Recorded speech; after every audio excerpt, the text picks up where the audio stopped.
And it looked like Shadur Sanders is definitely stuck in Cleveland. As the hours wind down, the NFL trade line is about to come. Look, I get everybody wants to see Shedeur. Based on what? What football coach makes it? Let's see what we got. Let's throw him out there and see what's the worst thing could happen. Could it be you've seen enough of Dylan? I guess is that what you're trying to ask, G? Like, yeah. you've seen enough of one. They might be having that conversation every day, and then having the conversation, what's our other... The clock was ticking, and everyone could feel it. The NFL trade deadline wasn't just approaching, it was stalking the league like a shadow. And right when Cleveland thought they'd be able to control the narrative, New Orleans kicked the doors off the story. The Saints didn't just inquire about Shadur Sanders. They offered a deal big enough to make billionaires double take. $21 million, future draft picks, long-term investment leverage. I think that can help inject some life into the team as well, now that has passed and this is the team going forward and they can all focus. Yeah, I understand the question, Daryl. I don't know how much guys spend time thinking about those type of things. I know it's speculative, and I know there's plenty of news outlets that cover those type of things, and that's what you have to do, but our guys don't spend much time on that. We kind of keep our focus where it is, and so that's the sense I've gotten from the guys. The kind of offer that makes you question what you really have and whether you've been wasting it this whole time. Cleveland stood there like someone who didn't realize the diamond in their pocket was priceless until someone else tried to buy it. Because for months now, the Browns have been pretending everything is fine at quarterback. They've been trotting out Dylan Gabriel, calling it development, calling it system, calling it patience. But everyone watching could see what was really happening. And he goes, that ain't it. There's a lot of people sitting in the room right now trying to determine that. So maybe it comes. And again, I'm not speaking from knowledge. I'm just speaking from just being around it long enough. Maybe it comes. Maybe he does something to warrant, okay, I'm at. They were stalling. They were delaying the inevitable. They were afraid that the moment Shedeur touched the field, their favorite excuses would die.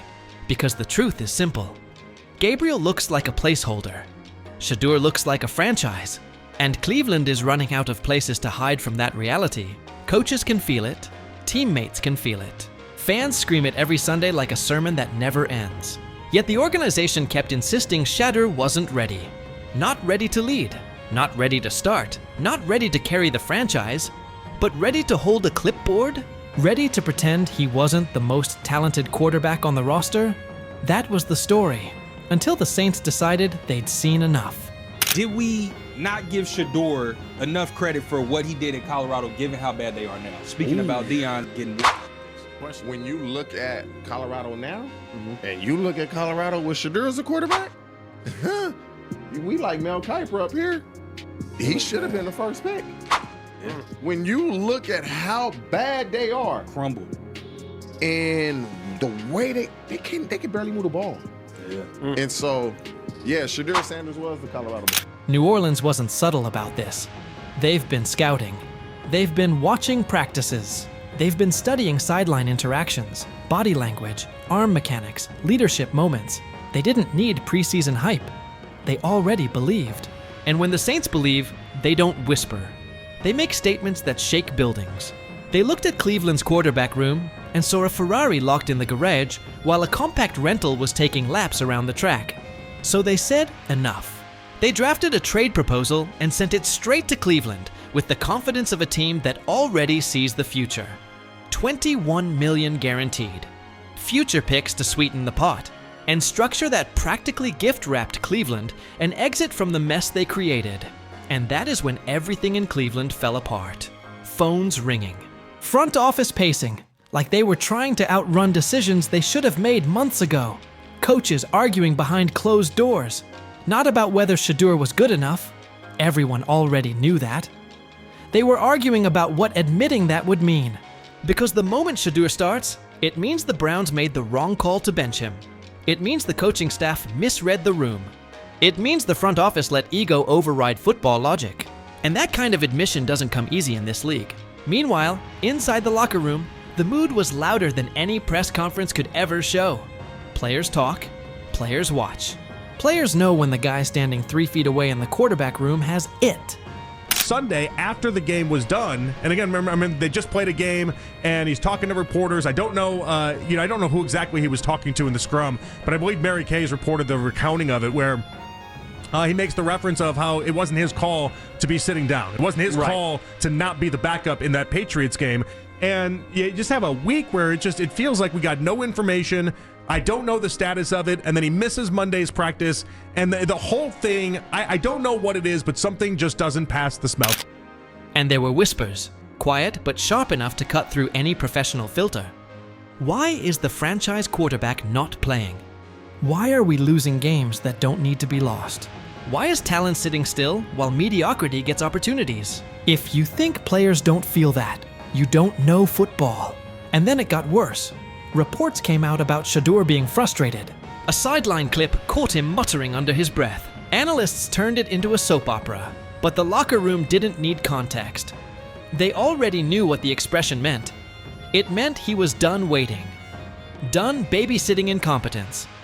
Done pretending patience was part of the plan. And as this spread, the Saints were in the background, smiling like chess players, watching their opponent's king drift unguarded. They saw not just talent, but leverage, and they used it. I don't feel the need to make this about Dylan Gabriel, but I don't think there's been a day in Dylan Gabriel's life that he was better than Shadur Sanders at quarterback. Never. And I don't think there ever will be. But my take is more about Shedeur, and we actually haven't talked about this in a while on our Buff show, so I'm glad we have a chance to talk about it today, because my belief in Shadur Sanders has not wavered one little bit. From the second I saw him coming from Jackson State to Colorado, I said, wow, this guy is an elite thrower of the football. And people back then used to say, oh, it's not going to translate from Jackson State to Colorado. And I used to say, They made the offer loudly enough for the league to hear, but quietly enough to keep Cleveland scrambling. And Cleveland did what Cleveland always does. They panicked. Not football panic. Identity panic. Pride panic. If we trade him, we become the team that gave away a franchise quarterback. If we start him now, we admit we were wrong the entire season.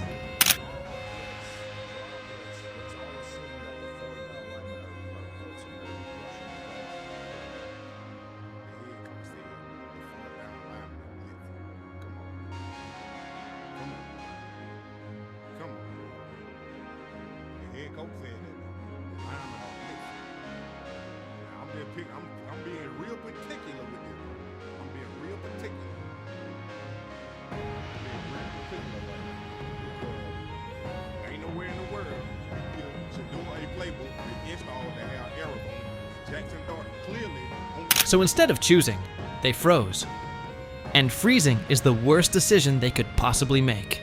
Because once word spread through the facility, the players weren't subtle anymore. The defense was tired of carrying the season. The offensive line wanted someone who could actually command the huddle. Veterans were saying it. Rookies were feeling it. And the coaching staff was pretending not to hear it.